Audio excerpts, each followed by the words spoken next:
Sorry. Um, had to hold in a burp from the good ramen that I ate from the Scrum Diddly Yumptious video. Anyways, yeah. There's no secret that I love Troma, right? I love their movies. I love Lloyd Kaufman. I think he's a really funny guy. I haven't met him in person, but based on footage of people taking videos of him, he seems like a really amazing guy, and I really want to spend time with him. And I really want to tell you all that even though these films are described as useless, garbage, gross, vile, perverted, I still enjoy the studio for what they have done. As in, like, giving light to the careers of many directors and actors. So, to start off, let's start with, like, the most obvious tool in the shed of the Troma. Let's start with the most obvious tool from the Troma shed, James Gunn. Now, James Gunn, he originally was a writer for Troma, and he wrote a book with Lloyd Kaufman called What I Know About Film Directing based on the Toxic Avenger. I think that's the title of the name. And then they made a movie about that said book into Terra Firma, which I'm going to review next. And that really, jumped the career for James Gunn because that's how he got his experience in writing for films. That's how he got his experience on how to, convey a scene, how to write for characters, and even in splatter films. And after that, he made a film called The Specials, which again he wrote, he didn't direct, and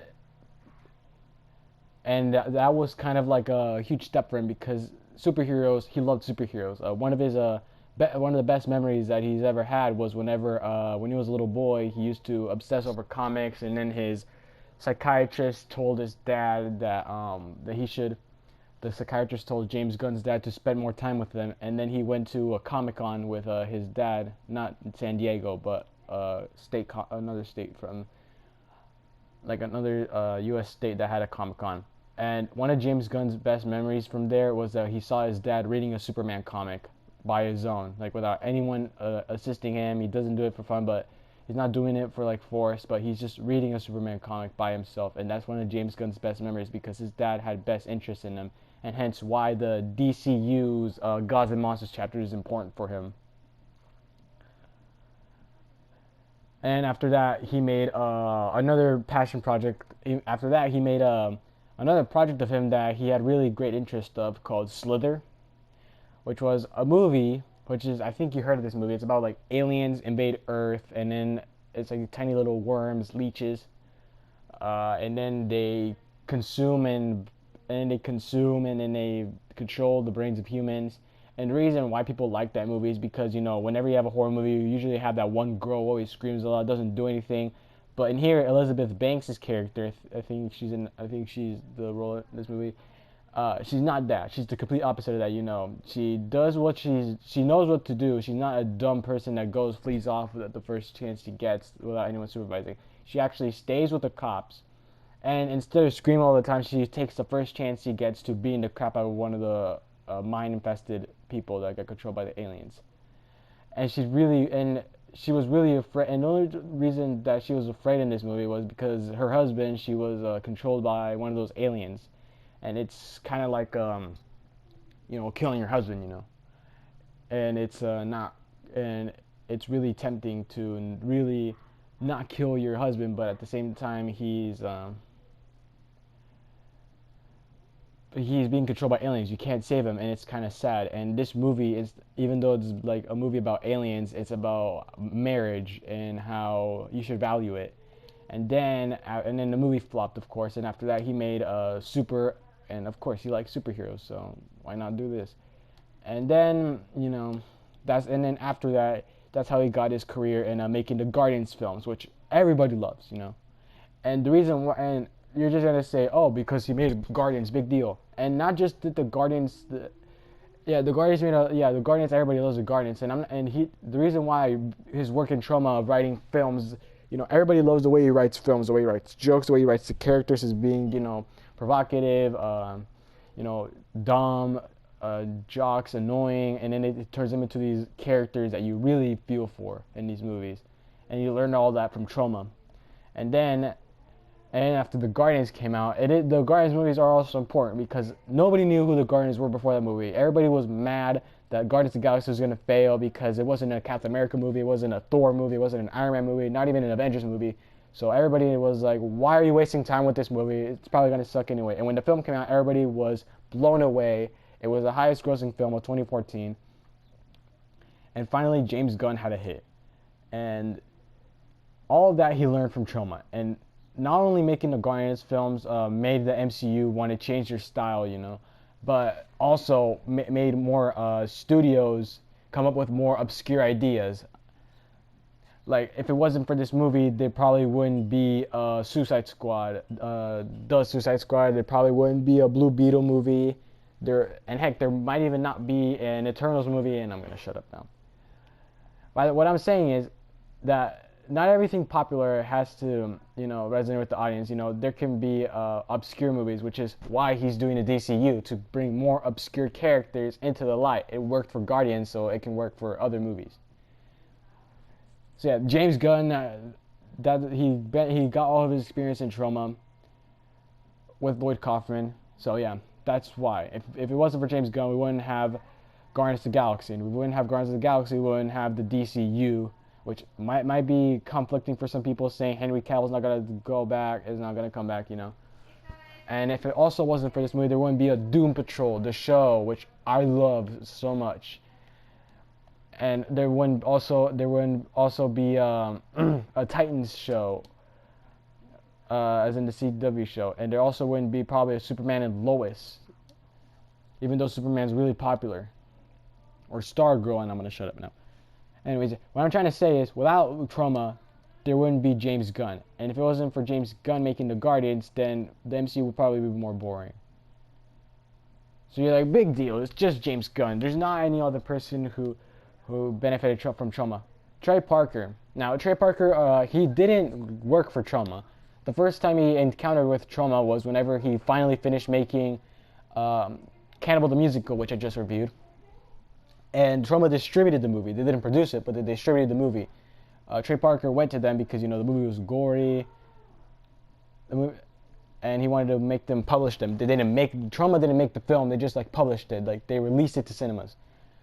And Lloyd Kaufman wanted the movie to be changed to Cannibal the Musical instead of Alfred Packer the Musical. I already told you that in the Cannibal the Musical review. So yeah, and changing the title, it was amazing. Changing the title was a good idea because nobody knew who Alfred Packer was, but they did want to see a musical surrounding about a cannibal. And it was at this point where they were kind of getting names, and after that they were Terra Firma, which they made a video about. I don't know what they made a short video about in that movie, but it kind of showed out how weird and offensive their humor was, which is led to South Park. Trey Parker and Matt Stone, yeah. So without Troma's help, they wouldn't have gained knowledge on how to make humor from Troma to South Park, which, yeah, people are not happy with how South Park is right now, but hey, some people say it's still a great show. And you're like, so it's only 3 people, what about another person? Samuel L. Jackson. Without Troma, there wouldn't be Samuel L. Jackson. Without Troma, Samuel L. Jackson would not be the big A-list actor that we would have had today. Now, I know that Samuel L. Jackson was in a Troma movie, I just don't know which one.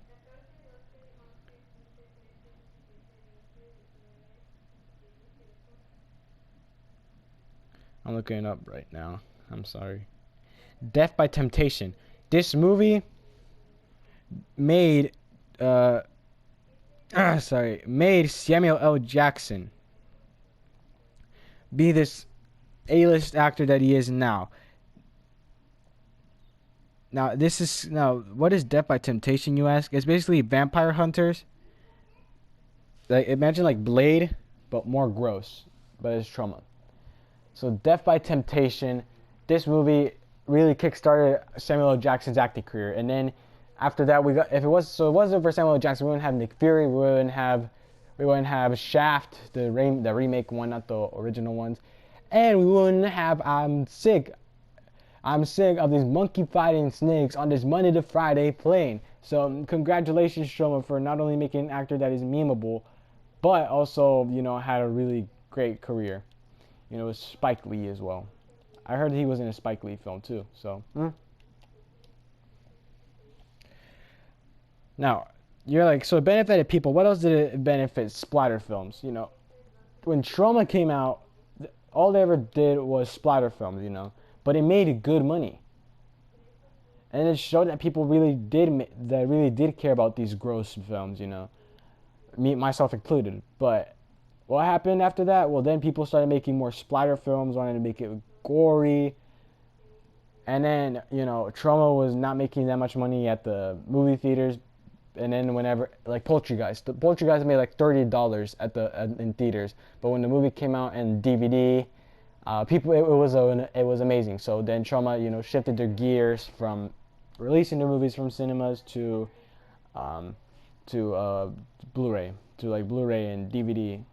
And I think Return to Nukem High Volume 1 was like the last Troma film to be released in theaters.